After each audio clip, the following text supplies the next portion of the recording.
Sure. You're steering it.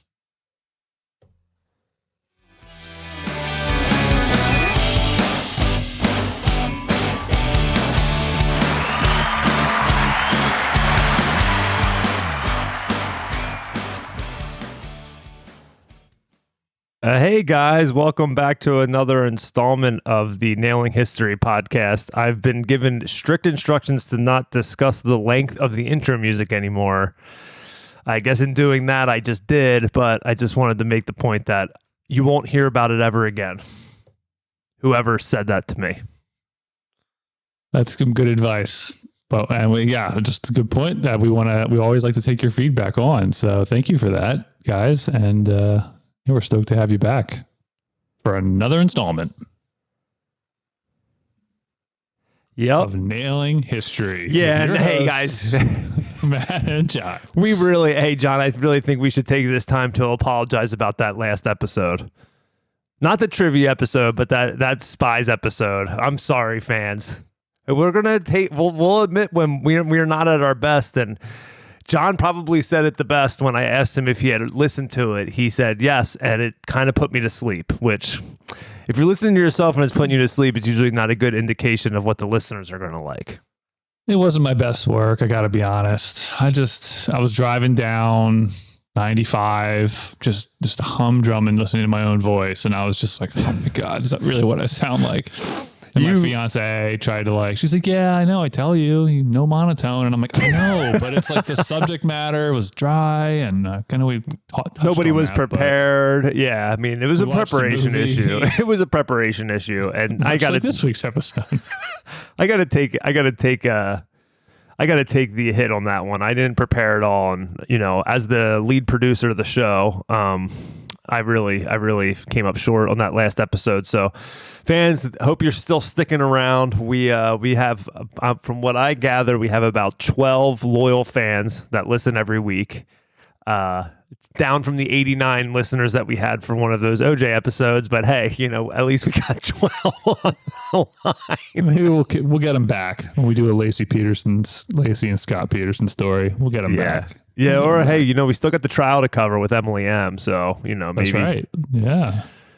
But I feel bad because the 89 people who listen to that episode, if they're not keeping up with us, then they're not going to know when we're dropping that. So they gotta.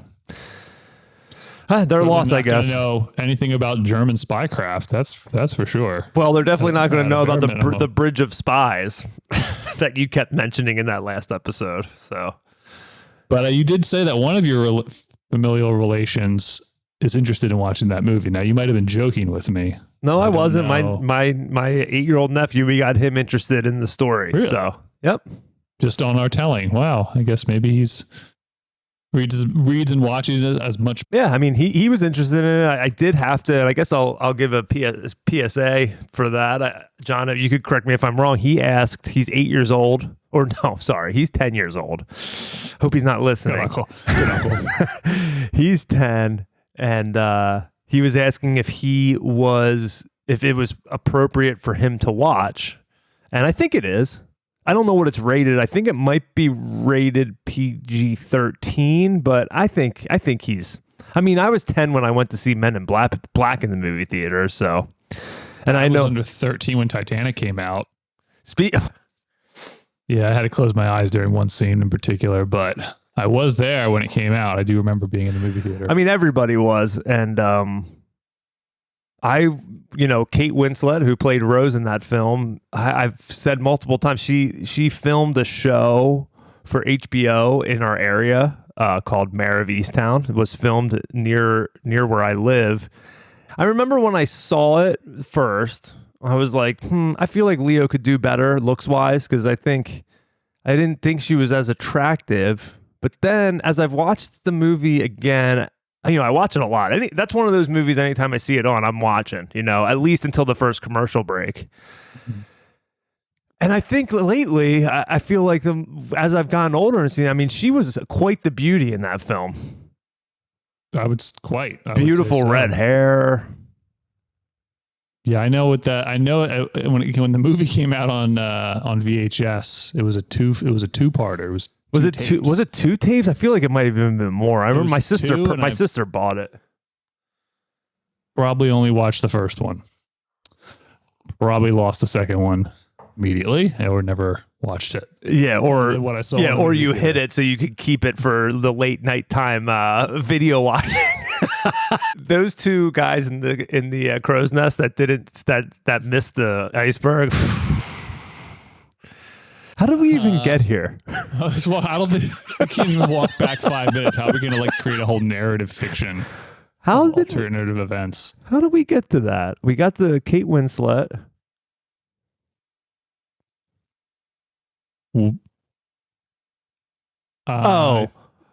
My nephew wanted to know if he could see Bridge of Spies. I said, I think it might be a PG-13 movie. You said, well, hey, I went to see Titanic before I was 10.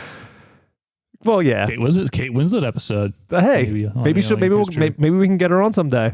I'll send this to her. I'll send this episode to her. Your homage and your appreciation with a PS thank you from 13-year-old Matt Yu. Well, I would have been 9. 9? Yikes. I think that came out in 1997, which is a great segue into what we're going to be talking about today. So let's get started here. Let's have now that we got everyone kind of in the mood, of thinking of those late 90s, everything that was going on, the 1997. Let's go back into a simpler time. Big year. It was a big year. 1997 was a good year. For some. Not the subject of this episode, though. For some, yeah. So everyone likes a good conspiracy theory. Everyone likes some good old fashioned, not necessarily accurate conspiracy theory talk. We got it lined up here for you. Something that, an anniversary that's coming up on August 31st, 1997, the day that the Princess Diana of Wales. Diana, Princess of Wales. Yes. Diana, Princess of Wales. She had passed away with her boyfriend, Dodi Fayed, in France, in Paris, France, along with their driver, Henri Paul. They died in the Tunnel of Love, I think, or what was it called? Pont de l'Alma. Yes. The French translation is, please stand by. I've walked over the bridge, fun fact, in my time in Paris once.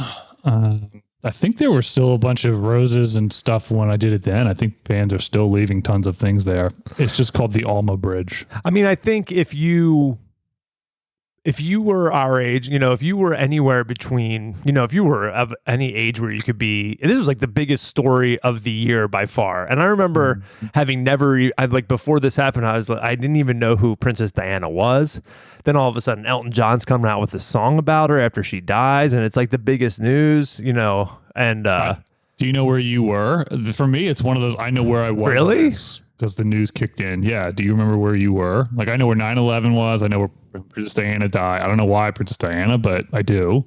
Do you remember? No, that's definitely, it wasn't. I was just kind of oh, I didn't. I was at my grandparents' house. Saturday Night Live was on. Jeff Goldblum was hosting. And I think he was in his monologue, and just halfway through, it just cut to breaking news story of Princess Diana's been in a car accident, or we have unconfirmed reports. It was that early on. Yeah. It was that she. It's interesting you remember that. I do. I don't. That wasn't a define. It wasn't a define. If Saturday Night Live was on, I was probably in bed. Be honest with you. I guess I got to stay up later when I was at my grandparents. Yeah, that's true. That's that's a good point.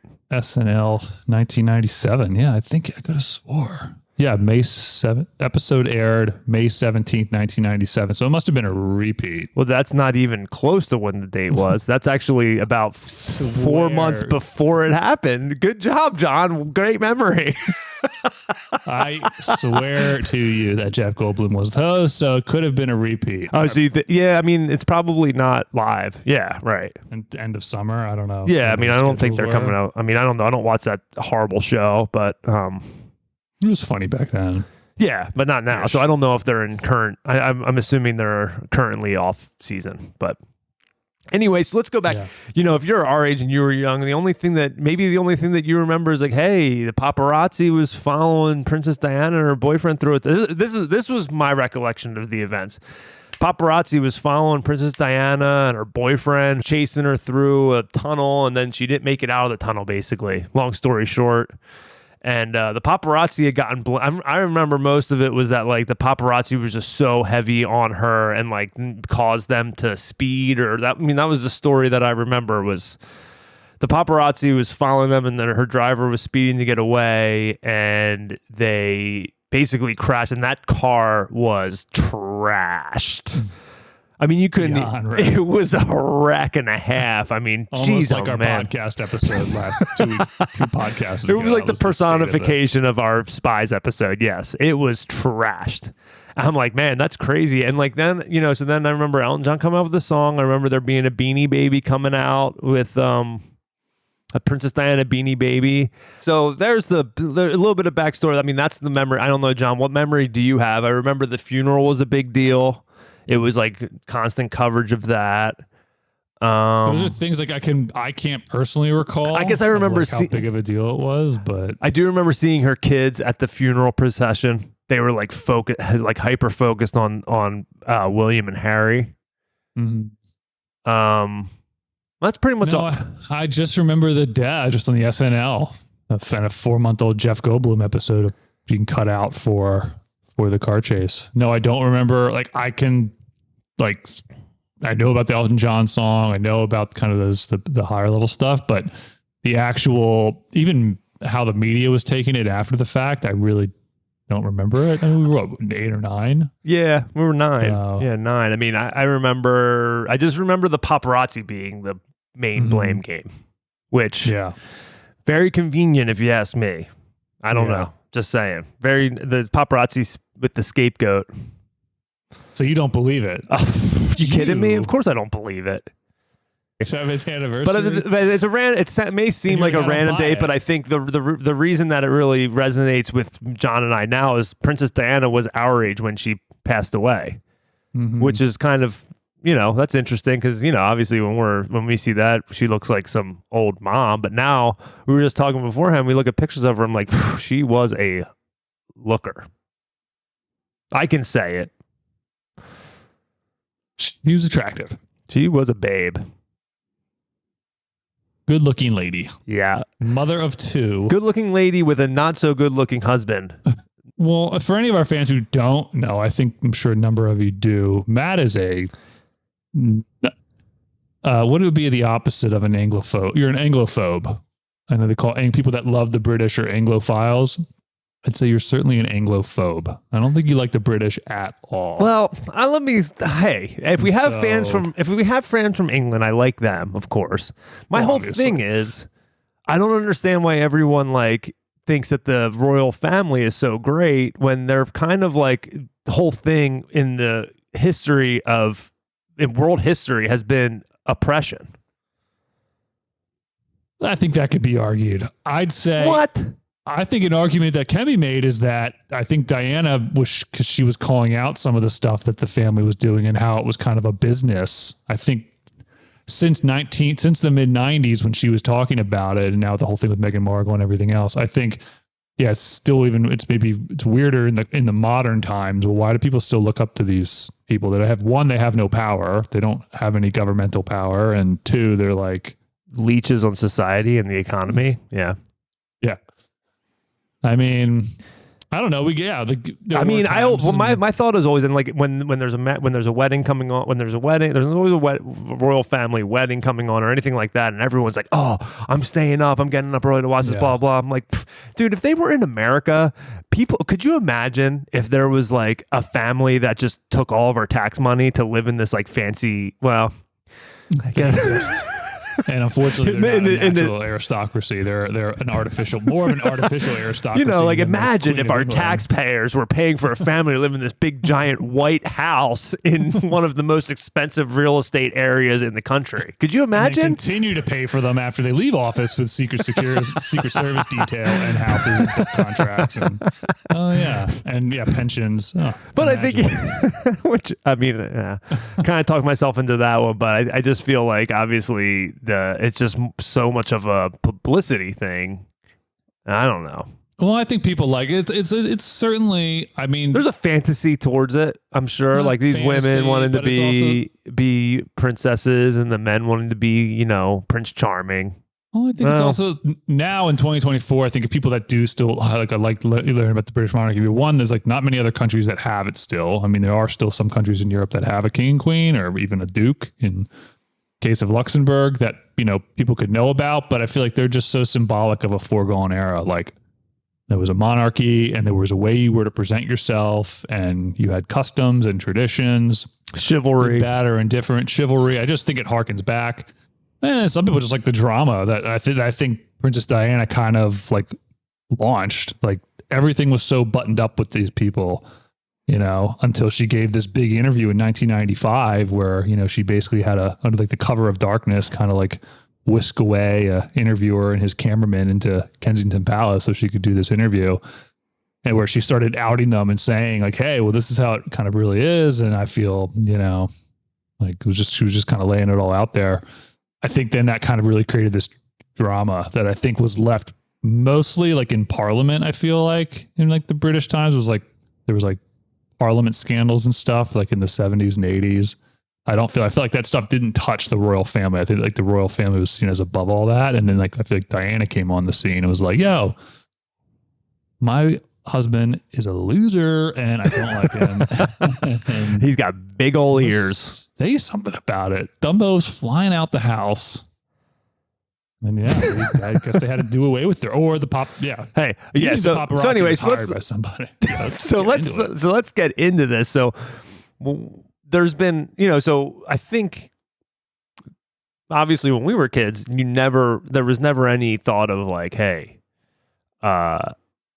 maybe the royal family had something to do with this it's kind of it's a bit of a mysterious car accident. There's some mystery shrouded around it. And, some things necessarily may not add up. I mean, I'm not going to say that I'm an internet sleuth, but I just think, hey, she was being she was going against the crown. She was dating someone who may not have looked to be the proper person to be dating through the eyes of the monarchy. So yeah, she was kind of going against the grain. So there's been some conspiracy on what happened. So let's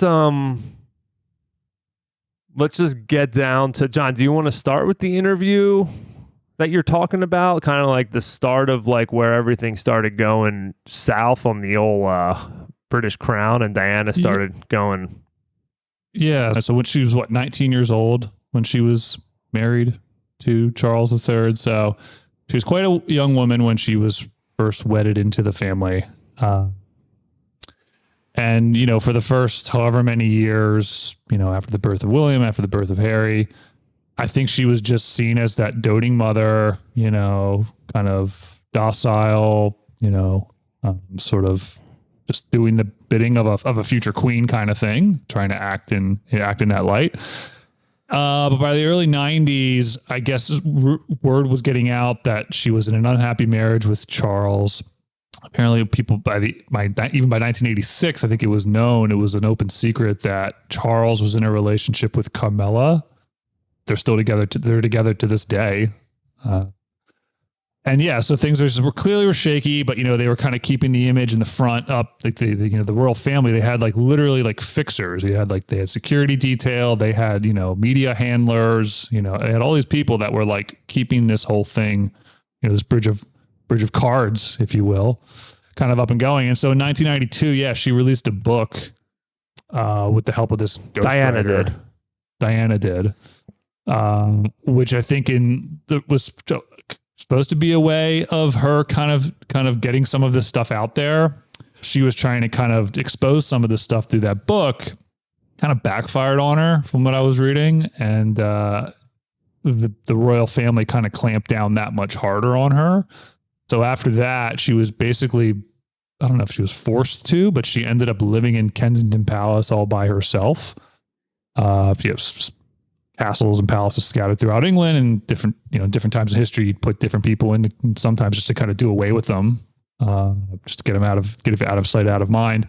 And so, yeah, she was living in this palace, and basically word kind of got started that, obviously she was not happy. And the people at the BBC, this one gentleman, guy by the name of Martin Bashir, who in 1995, the year of the interview he would end up having with her, he was kind of like a low man on the totem pole there. So like everyone wanted to do an interview with Princess Diana. Like everyone kind of had these burning questions that they knew, like she wasn't happy. They knew there was, trouble in paradise. Like they just wanted an interview, but everything was so buttoned up. And a lot of these journalists and all these people, they had their own kind of cult of personality going on. Like Barbara Walters wanted her, and some other kind of high-end British people.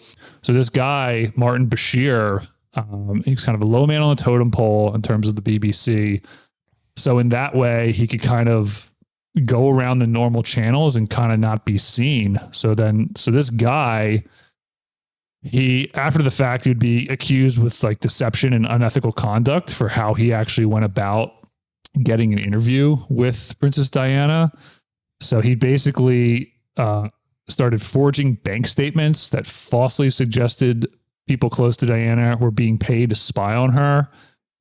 He showed the documents to Diana's brother, Earl Spencer, to gain his trust and secure an introduction to Diana. I think he got a connection at MI5, which is a security service in Britain, and, basically worked out that he kind of played into like, hey, the government's spying on you. The intelligence services are keeping an eye on you. So here, let us follow. And like, why don't you kind of share your side of the story? And so then, basically somehow like he managed to like eventually hire up to the BBC. How do they know that this wasn't true? All the stuff that he was saying. You said that he forged this stuff. Yeah, he forged bank statements. Well, do they know that they were forged, or are they just saying that? It's now been proven. By who? And he's been like let go from the BBC. I don't know if he said it. I'm just saying. Well, the BBC offered a public apology for the way the interview was obtained and for the subsequent cover-up. They returned the BAFTA award won by the interview. And Bashir eventually resigned from the BBC. Dang. That's guerrilla interviewing, I guess they would call that. So I don't see Diane Sawyer doing that. They do not. And it had to be done in much secrecy. So it was literally the day of the interview. It was November 5th of 1995 is when they did the interview. And it was just Bashir, his cameraman, and an editor. Basically somehow managed to... And Diana. And Diana was in the palace, yes. The three of those guys had to get snuck into the palace. Only those closest to her knew what was going on. And she's married at this point, correct? Yeah, she's still with Charles at this point, but she's basically living in the palace by herself. And then, the guy does this interview and gets the raw tape, sends it to one of his editors. Gets the tea, as they say. Gets the tea, but they can't like cut the film. They don't want to like take the raw footage and, take it to BBC headquarters and start editing it. Like they got to keep it under wraps. So they take it to like this old BBC office that really no one was using anymore. And they start editing it there. And then eventually the higher ups catch wind of it. And then, they eventually release it to the public. How many weeks later? 2 weeks later? What is this? November 20th, 1995. It was a 54-minute program with Martin Bashir, where he asked her about her relationship with her husband, Charles, Prince of Wales, and the reasons for their subsequent separation. It was watched by nearly 23 million viewers in the UK, and the worldwide audience was estimated at 200 million across 100 countries. They said that in the UK, the national grid reported a 1,000 megavolt surge in demand for power after the program. And it was called The Scoop of the Generation. And The Scoop. All right. The Scoop. So all this stuff is... So she's talking about extramarital affairs in here between her and Charles, for she had some... Yeah, both of them. They were just unhappy, it seems. Mm-hmm. Hey. Yeah, and you had to keep up a front and an image. And this is This is the part of the royal family. You're in the family now. There's no getting out. Yep. Except that's what I love about them. They're so great. Under a bridge in Paris. There's no getting out. So then a month after this interview, I believe the Queen told Diana and Charles that she recommends they divorce. Yeah. So Kat was out of the bag. Yeah, that was it. That was the last straw. The Queen's like, we got to get her out of here because she's knows too much. Yeah, she's going to get signed book deals. It's just going to go through the roof. Netflix will eventually come to pass, and then she'll be making documentaries on there. We got to get her out. Yeah. Mm-hmm. So interesting. So that's kind of starting this whole it was a lead up to that, but they called this interview the tipping point, as in a sense that Diana was kind of like, stuff's not cool, but this was like the time where the Queen's finally like, this has got to end, right? Mm-hmm. Yeah. So they got divorced. I think their divorce was finalized like the following year. And then, Diana, she still has her... Does she still have her title? I'm not sure if she still had her title, but she was still doing charitable things. She was the queen in the country's heart. Queen of their heart. She was just still a public figure, I guess you could say. She certainly was. Yeah. I mean, still people refer to her as princess. So pre-divorce, so before the divorce, she was formally known as Her Royal Highness, the Princess of Wales. After the divorce, she was simply Diana, Princess of Wales. The loss of the Her Royal Highness title meant that she was no longer considered a member of the royal family and she had to curtsy to those with the high royal highness designation, including her own children. When they Dang, that's cold-blooded. Yeah, can you imagine having to curtsy to your kids after? Yeah, there's a prince right there. You got to bow before him. He's like, well, it came out of me. Like, dude, that would be wild. So that's a little bit of a background. There's rifts going on. We're not going to get, I don't know enough, and we're not going to get that far into. We're here for conspiracies. Yes, we're here for the dirt of this event. So we tried getting the facts. It's boring. We're going for the heat, going for the hot stuff. So, all right. So they get divorced. Their divorce is finalized in like August of 1996. Diana is continuing to do her Princess of Wales thing that John just explained, but she's also, I think she's dating around. Of course, she's a beautiful young lady, but obviously she's not dating Joe Schmoes like me or you. I mean, she's dating some of the most elite people in the world, if you could imagine. It'd be tough. It'd be tough to find a date with that personality, with that level of intrigue. There's no anonymity to it. I wonder, Yeah. How do you basically? I say that. How do you how do you think the posers from the real dudes, the real guys that are worth their salt? Now, here's a good question: if she has to curtsy to her kids, does that mean if you went on a date with her and you went to go like pick her up at her house, you'd have to like bow to the kids at home? I guess. I didn't know that anyone had to curtsy to them when they see them. Well, women curtsy. Oh, well, men bow? I guess. If I just saw Prince William in the supermarket, just happenstance, like, would I be responsible as like a British subject to bow to him? Probably. Which I guess I am. I am a British subject. Yeah. Technically. Yeah, with your Australian citizenship. So that's pretty wild. State. That's pretty wild. That'd be a pretty wild situation. Would you bow to him? Yeah, if you'd have to, I guess. Would you? Knowing what you know. I don't know if Princess Diana and I would get along too well together. I don't know if we'd get to the point. I mean, maybe I feel like, honestly, my honest opinion, if I was able to go on one date with Princess Diana, I don't know if it would lead to a second date. Certainly wouldn't lead to a third date.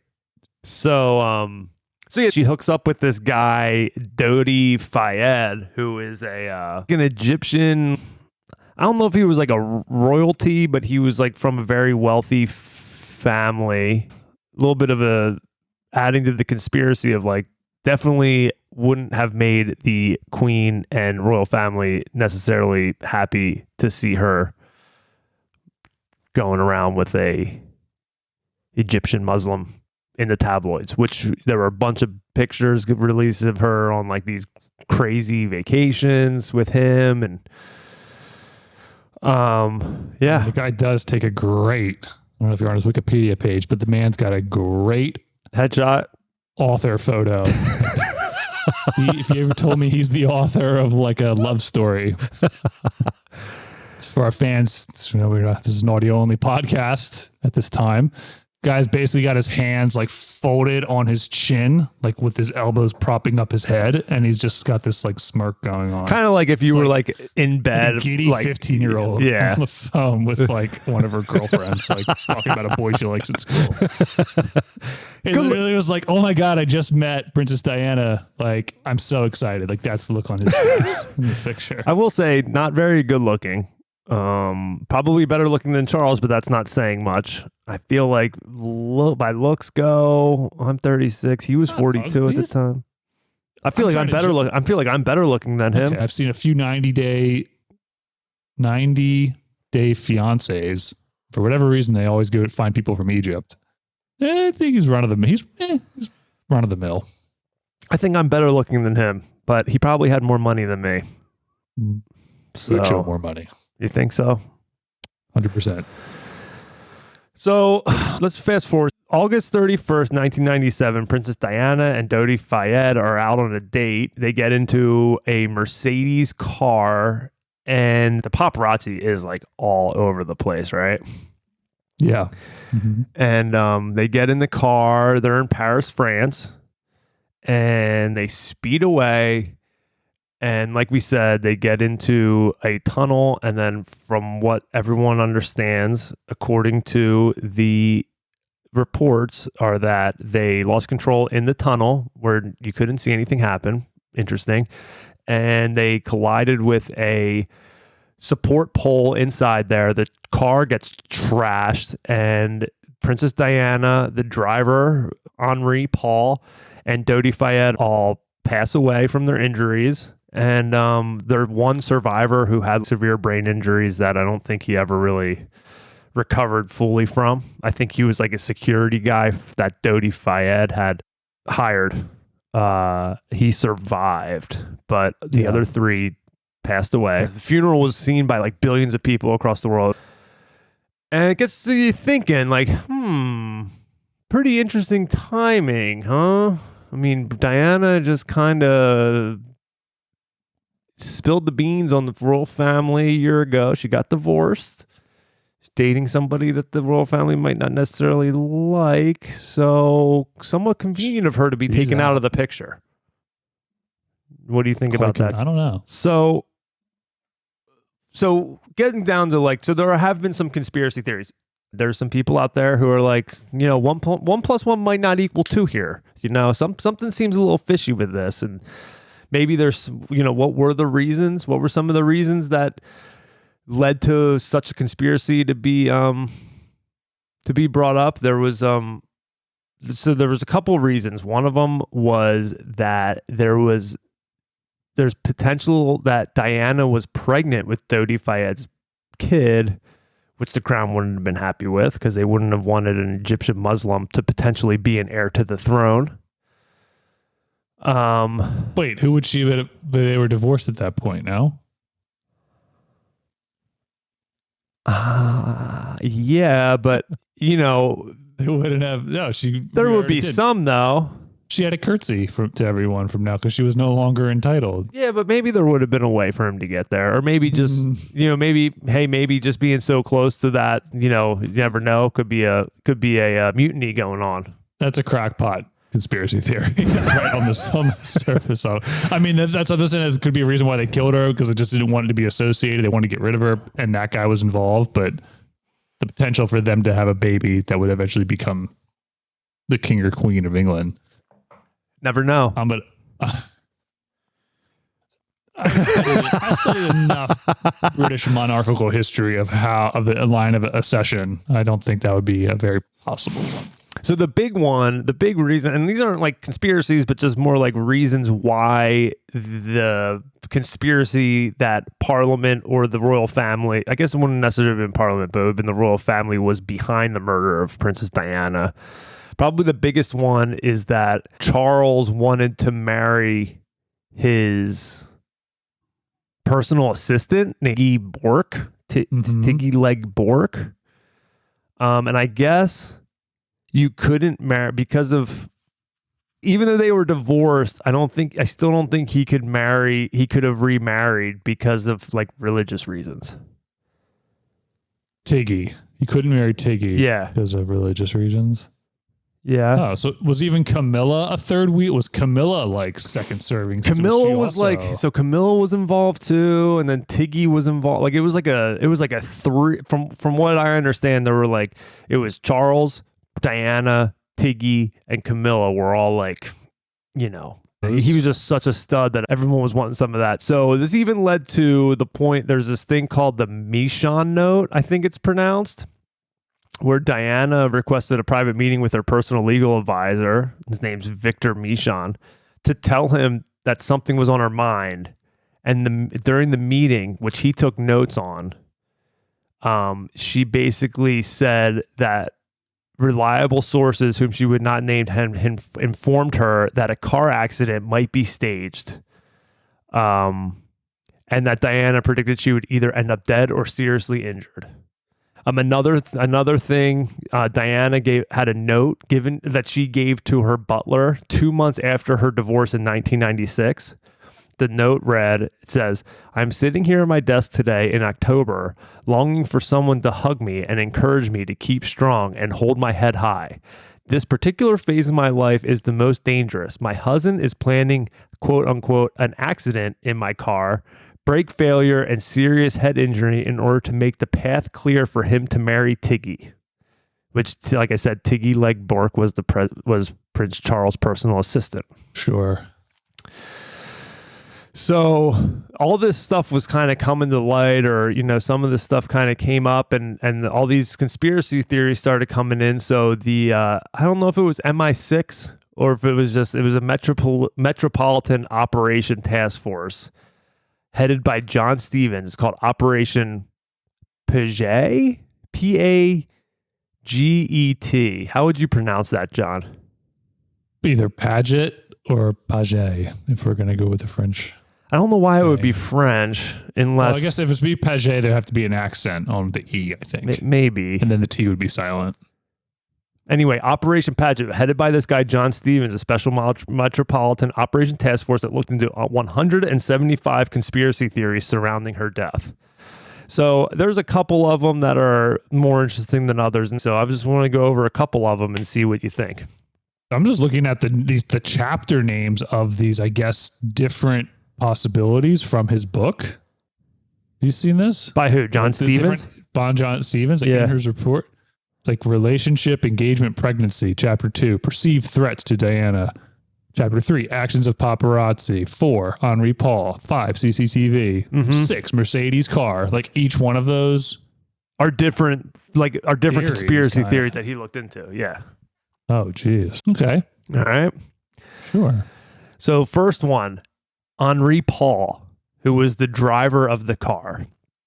The French concluded that he was drunk at the time of the accident. Even though he looked and acted sober, they said that he was drunk at the time.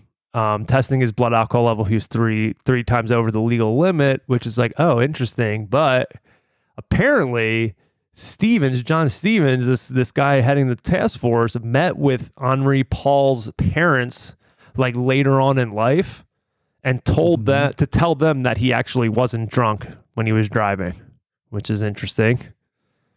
His parents told him that? No, he went to meet with his parents, kind of like, because this guy Henri Paul was basically blamed for the accident. He was blamed, so he was drunk. Yeah, the whatever, involuntary. I don't know what they call it over there, but basically like involuntary manslaughter or whatever. So all of these proceedings went on, and he was blamed for it. I think the paparazzi. There might have been some people from the paparazzi involved, but But so I think it was kind of, from what I understand, it was weighing on this guy, John Stevens, like, hey, Right. everyone thinks this guy was drunk, but like this is something, I don't know, because, but they say that he did that, but everybody was saying that his demeanor was very sober. Everyone was like witnessing this guy Henri's demeanor before leaving, that he didn't look visibly intoxicated, like as much as the blood test would be. So there's been like was this blood testing like fudged or whatever? There's all that kind of stuff. But so he doesn't buy it. So Sir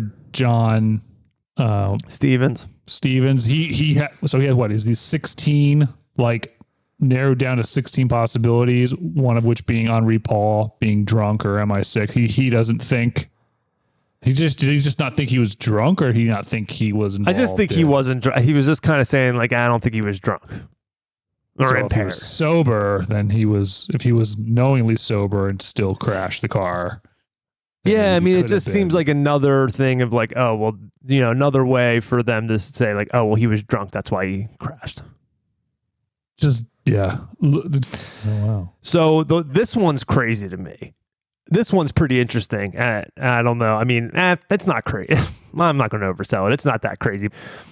So apparently, the carbon monoxide levels in the driver's blood measured like 21% of however they measure it, and they say it could have been as high as 40% at the time of the crash. Which basically, when your the level of carbon monoxide in your blood is that point, you have vertigo, you're vomiting, like you're not able to function.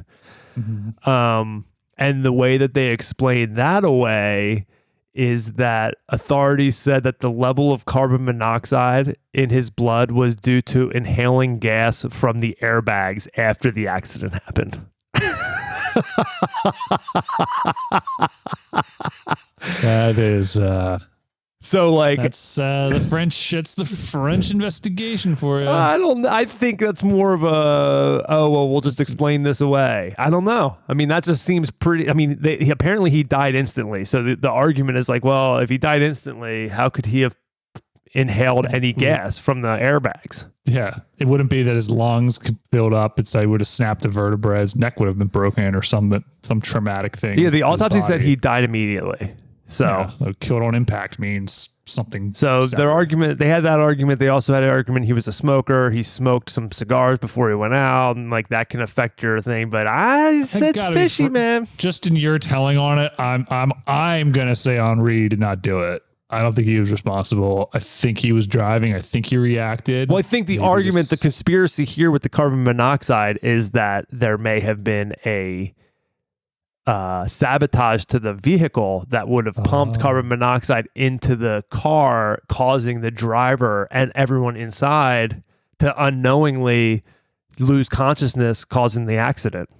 Oh, I see. So that'd be in chapter 6 of the report, Mercedes car. Possibly. Interesting. I'm just saying. I'm just saying. I'm not saying, but I'm saying. Because someone had a kid at some time. Someone somewhere had a kid with someone. What? That the royal family didn't want them to have. Like, I guess I'm still unclear on the motivation for why they wanted to kill her. Just because somebody had a kid. Who had a kid?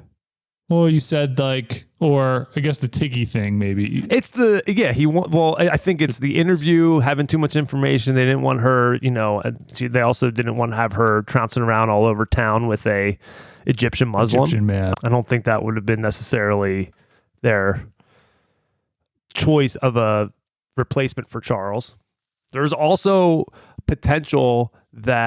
there's also a rumor that they were going to be engaged and they were going to announce their engagement the following day.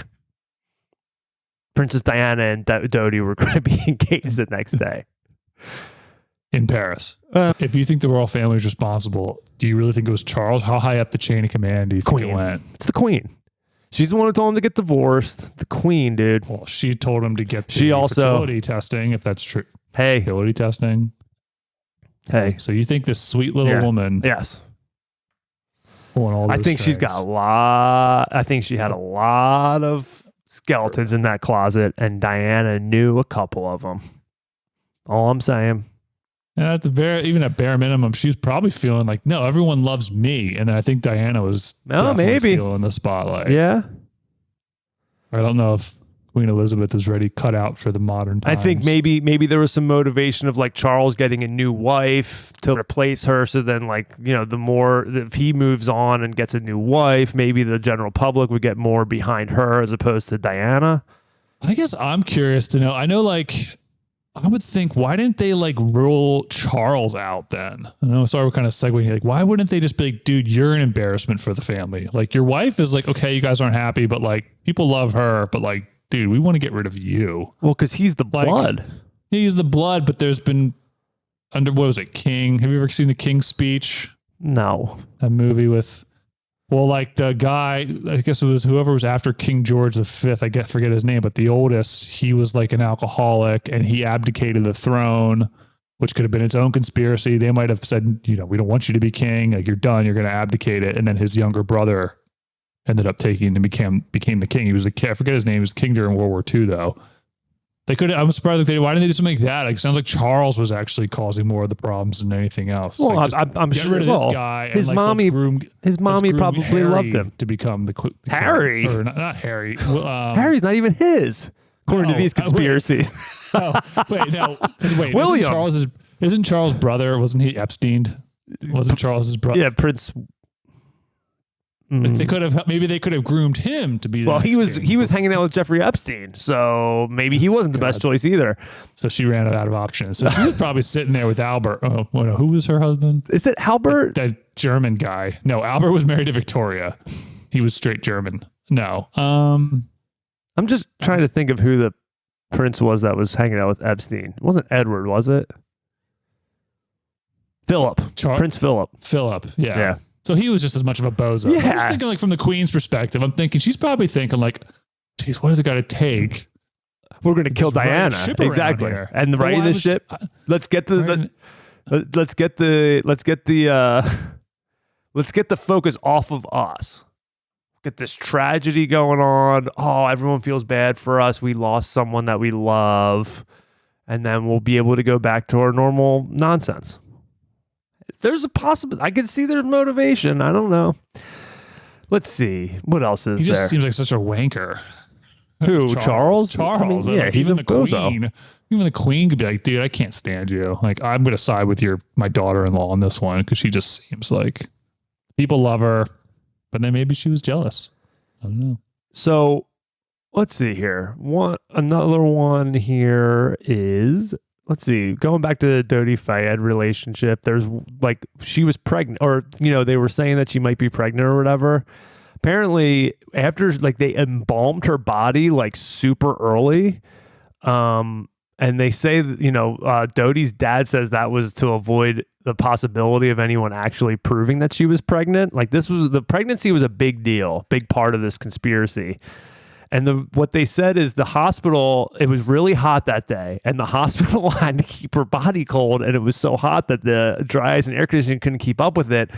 And Prince Charles and her family were coming to see her, like to see her body before they, like, whatever. And they're like, we can't let them see her like this. Let's embalm her now. And they embalmed her like super early, and people say that that's a little fishy. They had to make her look good. Yeah. For when they're like, oh, they can't see her like this. Yeah. How's she going to curtsy to them? Well, in this state. Yeah, pretty much. Interesting. That's all cover up, dude. Under French law, though, paperwork must be completed before undertaking the embalming of any corpse likely to be subject to a post-mortem. And they didn't follow that. Maybe the French were getting their cut, dude. Maybe the French were come on to our I'm sure there was some. The Brits coming over here. We hate each other. Oh, you think the French were like ancient rivals? Oh, you think the French are responsible, but I think they probably weren't going to play nice either. Maybe. Oh, yeah. It's just, they did always hate each other. Bringing your problems over here, you know. So there were 14 cameras between the hospital and the crash site. No footage of the crash was ever shown. No, like there's no footage of the vehicle driving. Yeah. They say mostly it's because the cameras were facing building entrances, but there was a traffic camera like right at the bridge. but apparently the department closed at 11 p.m. and they don't record the footage from the cameras, so like they didn't have the footage. Convenient. You know, the French are always look out for their taxpayers. Yeah, I guess it was like their unnecessary tax dollars. I guess it was also like what they take off the whole month of August too, right? They certainly do. They're renowned for it. Literally, the city shuts down. So they're all coming back from vacation. It's like, I don't want to be here. I'm not going to pay attention to these cameras. So here's the one that is crazy. No one knows exactly what happened inside the bridge. Inside this tunnel, they don't know how they lost control or what caused them to lose control or anything like that. And there's evidence that there was a white, I don't know how they know it was a Fiat, but they say that a white Fiat had brushed up against the vehicle, leading to them to lose control.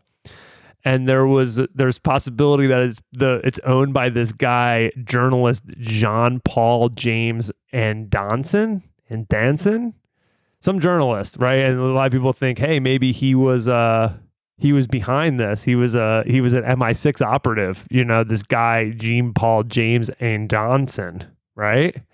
Mm-hmm. Their defense for this not being the case and him not being there, it not being his vehicle, is because the car that he owned was quote unquote not road, the Fiat that, because he owned this specific Fiat that they were looking for. I don't know if they had like video evidence, like it brushed them and kept driving. So I don't know if they had video evidence of this Fiat leaving the tunnel. And then they saw paint marks on the Mercedes that had crashed, leading to them saying might have been involved. But apparently the car was not roadworthy because it was 9 years old and had 202,000 miles on it. Now, I don't know about you, but I've known of pretty vehicles way older and way more miles on it that could have at least caused a car accident in a tunnel in Paris. This 27,000 miles per annum. I mean, this car is tiny, dude. So what? Fiat Uno. I would think also the Mercedes they were in looks pretty like dense. I feel like if you're gonna get bumped by this thing, it ain't gonna do. If you're going fast though, it'll knock you off course. It looks like a go-kart. Well, MI6. I mean, hey, too. Yeah, well, they're not going to send a nice car to do this. So the thing that's interesting. So they ruled him out, and it wasn't him. Blah blah blah. But interestingly enough, I think a couple years later, he died from quote unquote suicide. He died in a burnt out BMW. Apparently, he had said he was going to kill himself by pouring gas in a car and lighting a cigar. Like, I guess, I don't know. He was dealing with his own issues, but this is what kind of blows my mind. And I don't know. I'm no authority on autopsies or anatomy or anything like that. But apparently, when he was found, his body was in the driver's seat of the car, but his head was detached and laid between the two front seats. And then there was a hole in his left temple, right? But they're saying that he burned to death and that's how he died. Apparently, the guys doing the autopsy was like, oh, yeah, that hole in his temple, that was caused by the fire, not a bullet wound. That's insane to me. Right? I think the biggest conspiracy is what is the French investigative services doing? That's the conspiracy here. Well, I think they're stuck like, hey, we got to cover this up, and like, hey, his head fell off. What if the whole world finds out we don't actually work the whole month of August? I'm saying they were behind the cover up. The French were. Yes. So you think the Queen paid the French? I think the French, I'm thinking maybe the Queen had some dirt on the French. Well, plenty of people have dirt on the French. They don't care. So his body, he burned alive in a BMW, but his head fell off. It landed in between the seats. And he had a hole in his temple, but they said that was just, it melted a perfect hole in his temple when he died. And they did a blood work and he had like a high amount of lead in his blood. And they just like, oh, that's weird. Just don't lick the paint. That's not true, John. That's just so our fans know, that's not a true part of the story. There's another one. Interesting. How This did it guy, go from quote my unquote, que- died from suicide. It sounds to me like someone cut his head off. No, someone shot him in the head, cut his head off, put his head between his body, and then lit the car on fire. Definitely not the other way around. That his car lit on fire, then his head fell off. Also upgraded him from a Fiat Uno to a BMW. Maybe making a statement. The guy was penny pinching for a long time, it seems, and then just all of a sudden. Then there was another one, the bright flash. Apparently there was a bright flash reported at the entrance to the tunnel, which people say that it was a strobe light that tried to blind the driver before they walked in there. But that's pretty much. It didn't really affect anybody else, so probably not a actual thing, but it's a possibility. There was this MI6 operative who like spilled the beans. I think he actually went to jail for spilling secrets from the MI6. But anyway, one of the things that he said was that the bright light thing was it was actually a plan to kill somebody, like a Serbian, some other foreign national, like a plan that the MI6 had to assassinate another, was using that bright flash in a tunnel. Exactly. Like he said that MI6 had that exact plan for some foreign guy who was in the tunnel at the same time. Not that particular tunnel, but like years before, that was one of their ways that they were going to try to assassinate somebody. Like the MI6 had already looked into that as an option, as an assassination. But apparently that wasn't true or whatever. But it's still funny, interesting. You know, that'd be an interesting way to do it. So like they're saying that they had like strobe lights, so like they got blinded and then lost control of the car, right? Mm-hmm. The seatbelt one is pretty crazy too. Apparently Diana was an avid seatbelt wearer. They say she wasn't wearing a seatbelt in the car during the accident, which made people raise their eyebrows like, hey, she was an avid seatbelt wearer. She would have been wearing her seatbelt and could have maybe survived this crash. She was not wearing her seatbelt. Timing's interesting. I mean, I was thinking about it like, was it maybe a way, was this whole thing a ploy to get people to start wearing their seatbelts? Because if you remember, like the whole wearing of seatbelts, so the whole wearing of seatbelt things in America didn't really get off the ground until like the early 2000s. Click it or ticket, the phrase in America, that started in 1993 in North Carolina, and then it really started taking off in like 2000 to 2002. So just the whole seatbelt awareness thing tying into this, you could see it maybe having a ulterior motive, being like, hey, you might want to buckle up that seatbelt. You know what happened to Princess Diana and Dodi Fayed? She used to always wear it until that one time. Until the one time, of course. Yeah, until the one time. Yeah. And that's when they get conspiracy.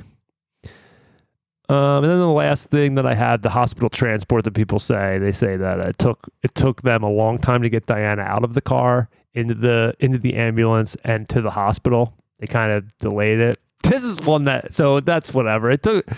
The emergency call was at 12:26. They got there at 12:30. She was out of the car at 1 a.m., got into the ambulance at 1:18 a.m., and then I think she got to the hospital around 26-minute drive to the hospital. So what's that? She got to the hospital around like 1:45 a.m. But the ambulance passed by at 1. They didn't go to the closest hospital. They like drove right by the closest hospital. And that's, that could be the other hospital that they went to was more equipped for trauma patients. So also whatever. August in France, and probably was closed. But dude, this is one. So apparently the ambulance was driving slowly because the doctor was concerned that about Diana's blood pressure and the effects of acceleration and deceleration to the hospital. Because that's the most important thing. I mean, Her heart will stop because she's bleeding to death. So let's just not go too fast. Because I guess that the stopping and going like gets the blood moving different parts of the body.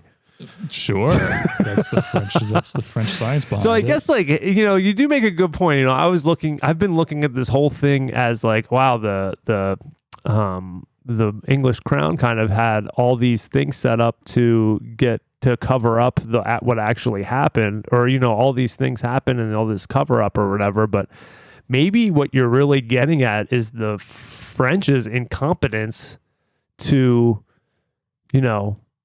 keep everything in line. Yeah. But if you think about it, if all these things are true, right?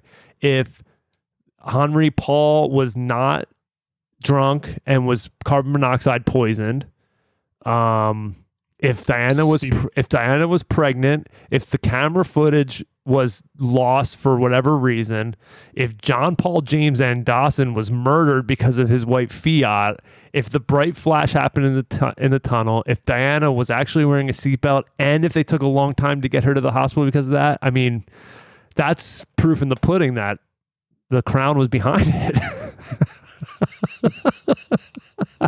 They did it. They've got all the resources. I just don't understand. I feel like the damage. Have I sold you on it? Have I sold you on it? Like, why her? Like, the damage that was done, unless it was just a revenge killing. It seems like it was maybe more of a revenge killing. Even so much beyond, like, oh, they're going to have, even if they were pregnant and they didn't want to look bad, it's like she was divorced with the family at that point. But she was still part of the royal. She was still a princess. I think by name, that was just like, when you call an aunt or uncle, for just a term of endearment for someone you're not related to. She was a princess to the world, but she was not legally a member of the royal family anymore. Yeah. I just think if they were responsible, it would have been a revenge killing. I feel like all the stuff in the present would not have mattered as much. Like, do you think maybe it was the French then? And her.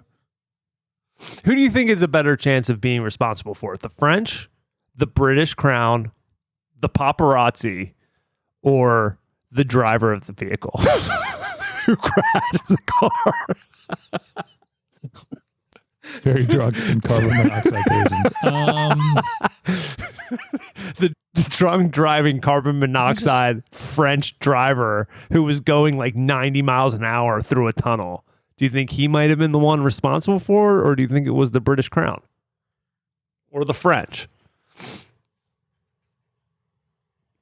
I think the French were just being dopey. I think they were just wrong place, the French would probably had their hand to their head, like, oh no, don't, like, they should have just shut down the English Channel tunnel on August 1st and not dealt with it, not have to deal with it. I don't know. I just think she really must have known something deeper than what even the interview said, or infidelity in her marriage. She must have become privy to some for her to have gotten classified information that if you were to learn even in this country, you would have to kind of watch out where you go and just be careful. It'd be tasteless to do, but it would be kind of funny to do like a movie where, you've had these stories where there's all these different storylines coming on, they all merge together at one point. It would be kind of funny if in a comedic way to make all these things kind of come true, Yeah. Like this guy with the white Fiat is taking his car out for one last spin, 202,000 miles. Everyone just crazy on carbon monoxide.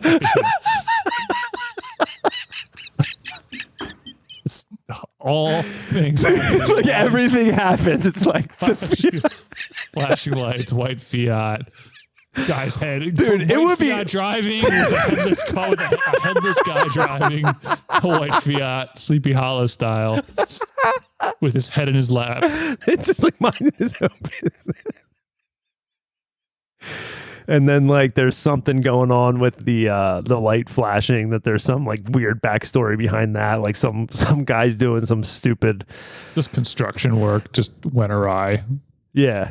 He was doing it on July 31st, and then on August 1st, he just put his tools down and walked away and just kept it flashing for another month. Well, it's sad. It's sad she's no longer here. It is sad. I don't want to joke around about it because this is all. I don't want to make our fans think that we're actually conspiracy theorists. I just I'm sure that what they say happened actually happened. I want to make that clear. I just think it's fun to kind of trash the British crown a little bit and make, and raise, there is a little bit of like, oh, wow, there was some interesting circumstances around it, that kind of makes it interesting, but not saying that that's the case. I want to make that clear. We're not a conspiracy theory podcast. We're a history podcast, which we just nailed this episode. We brought it right back. We're back in business. We left the Bridge of Spies behind, and we moved down to the Tunnel of Oklahoma. But yeah, just like envisioning that little Fiat driving. His car is so small. And then with like no head or they're all hopped up on carbon monoxide. Like, yeah. They could have been like smoking cigars like in the vehicle too. Like Princess Diana like smoking a fat stogie. She could have. It is France. It's France. Loved her, dude. They loved her. Who else do you think matches her celebrity? She was up there. I mean, I was so young. I don't know.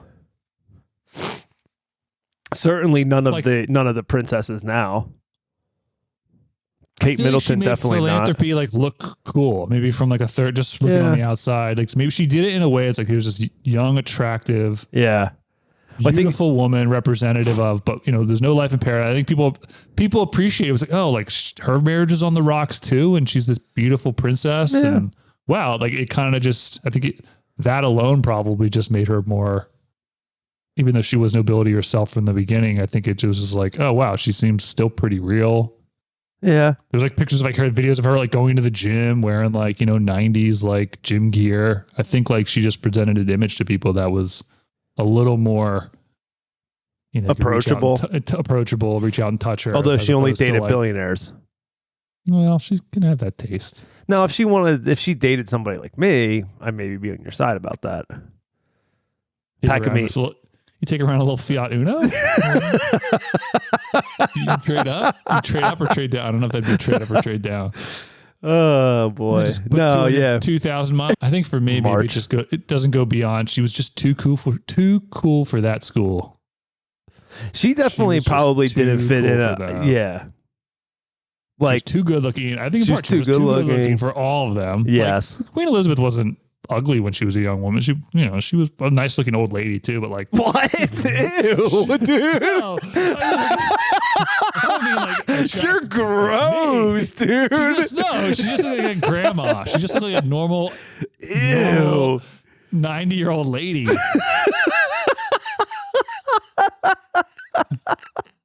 Okay, Monster Man.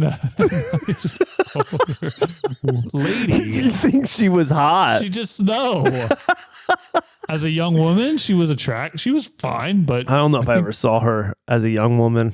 She's on the money. She's on some of my money I've had to spend in my days. No, I just think Diana was just out of all of their league. That's a good point, actually. She just didn't like thin, but yeah, it's a shame what happened. She was so young. Yeah, that's our age. I think 36. She was our age. I'm like, that's crazy. Yeah. And all that she had to deal with up until then. All right, fans. I hope you enjoyed, getting into the nitty gritty of some conspiracies surrounding the higher ranks of the British crown. I will say that a fox ran out into the road and our boy Henri swerved, did his best he could. Do you think that's what happened? That's what I'm sticking with. Is that looking at all the facts? Is that that's what I'm saying? Is that you just making that up? Yeah, but that's what I'm going to go with. That's what's going to help me sleep at night. Now, what do you think of all of the conspiracies that I talked about? What would you say is the most believable?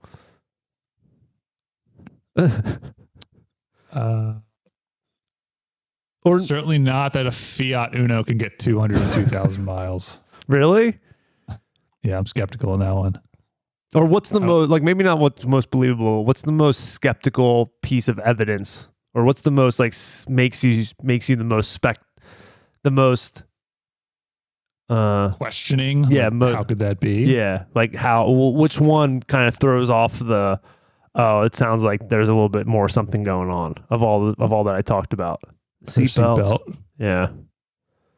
I mean, because if you do, the seatbelt's a good point. Because if you wear, like, I can't not wear a seatbelt in a car. I wear it all the time. Do it. It's automatic. I wouldn't feel comfortable. Like I've very rarely, because I work in construction, so I'm getting in and out of my truck. And even if I'm going from like one part of the site to the other, I just throw it on. Sometimes I won't.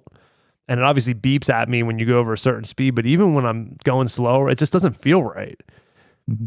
So for her not to have been wearing the seatbelt, for me, it's the head falling off of the guy who burned alive. That makes no sense to me. So there's something more going on with that. The same fixer in both examples. I mean, the guy came in after the crash, unclipped her seatbelt, and then ran, and then went to the Fiat guy's house, went to Aunt Anderson's house. The carbon monoxide thing is kind of interesting too. I don't know enough about. I mean, you could definitely pipe to consume. Yeah, you could definitely pipe carbon monoxide into a car. It happens with trucks. Yeah, I know that's what. Certainly, you can do that. The Nazis did. That's what the Nazis did before the camps. Yep, so. the mobile gas chambers, basically. So, someone had to break fiddle with the lines in the car. I don't know. I'm not a mechanic though. But at the end of the day, there was a high speed. Paparazzi was chasing them. Some white Fiat brushed the side of them, and they lost control and hit a column. John, do you want to sing? Do you want to sing "Candle in the Wind"? Real quick, a little piece of "Candle in the Wind" for the fans as a send off. Sure. All right. Which version? The Princess Diana version. Okay. Do you have it? Yeah, where are we starting? From the top? Yeah, we'll start from the top. Okay. Ready? 3, 2, 1. Goodbye, England's Rose. Sure. No, you're ringing the wrong one. Just put in 97 lyrics. Okay. All right. Okay. 3, 2, 1. Goodbye, England's rose. May you ever grow in our hearts. You were the grace that placed itself where lives were torn apart. You called out to our country, and you whispered to those in pain. Now you belong to heaven, and the stars spell out your name. And it seems to me you lived your life like a candle in the wind. Never fading with the sunset when the rain set in. And your footsteps will always fall here among England's greenest hills. Your candle burned out long before your legend ever will. All right, that's probably Goodbye, Princess. Formerly Your Royal Highness. Yes. All right, fans. Hope you enjoyed it. John, you got anything to leave them with, or just stay curious for what our next episode will be. Yes, and make sure to like, subscribe, and send us any notes or anything. Shoot a text message, shoot us an email at nailinghistorypod@gmail.com. You can always hit us up on X, formerly known as Twitter, at nailinghistory. That's all I got. This is Matt and John signing off. Have a good weekend, guys. See you guys.